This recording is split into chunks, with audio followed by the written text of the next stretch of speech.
Yeah, okay. As of late, the topic of college has been coming up at a lot of shows and with people that I've met through this scene in particular. A number of people who I know and respect from both Rochester and Syracuse have been very verbal about the topic.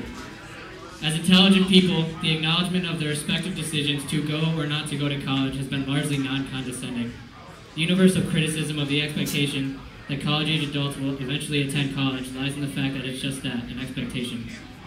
Underneath that criticism lies something I agree with, the fact that an overwhelming number of universities represent their integrity and reputation numerically, and not through the acknowledgement of accomplished graduates or even competent faculty. Our eyes are glazed by mammoth matriculation and graduation statistics ad nauseum, with no real recognition of any semblance of the value of a university's brand, and I emphasize the term brand here, of education. Our tendency as cynics in the hardcore scene is to define things by our gripes with them. As such, we define college as an institution that takes individuals and turns them into uniformed, thoughtless workhorses who gain jobs solely based on the fact that they've acquired an expensive piece of paper. In the same way, in the same way, yeah, I'm about to turn it around. I'm really sorry, guys. Just clap. in the same way that the integrity of artists are questioned the moment they become popular, our peers in punk and hardcore are questioned when they achieve success outside of its confines. Very seldom are their contributions noted over their measure of visibility, notoriety, and outside success. If I use a business or a music industry degree to start a successful DIY label, is that not a noble contribution? If I use a publishing degree to start a DIY publishing company so that my peers have access to money and equipment to get their ideas on paper, is that not a noble contribution? That's not to say that you need a degree to do either, but no one can argue against the fact that fair or unfair, society rewards graduates with a considerable degree of increased access to money and other resources. The ball then lies in the court of those with access. Do they contribute where they feel they belong, or do they pursue other ventures? I'd like to present the idea that the person should be judged by their character and contributions before the letters they wear, the other institutions they belong to, or how the outside world defines their status. I don't intend to assert that either path is the correct choice, but rather to offer up the idea that a person pursuing a degree doesn't necessarily have to be a drone, in the same way that a person who chooses the alternate path does not necessarily have to be a significant contributor. With all the bullshit that we deal with in our respective walks of life, we all deserve to be treated as equals as long as we share this space. Regardless of the decisions we make and the paths we take for the next few hours, the only decision that matters in our lives is the decision to be here.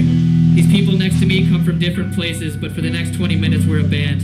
For these few hours and beyond, the person next to you is your equal, and the person next to them, and so on. No matter where we all go home tonight, Syracuse, Rochester, Buffalo, or otherwise, within these walls today, we are all part of Assault City. Thank you.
I'm too fucking sorry, I promise the rest of it won't take this long. Sorry.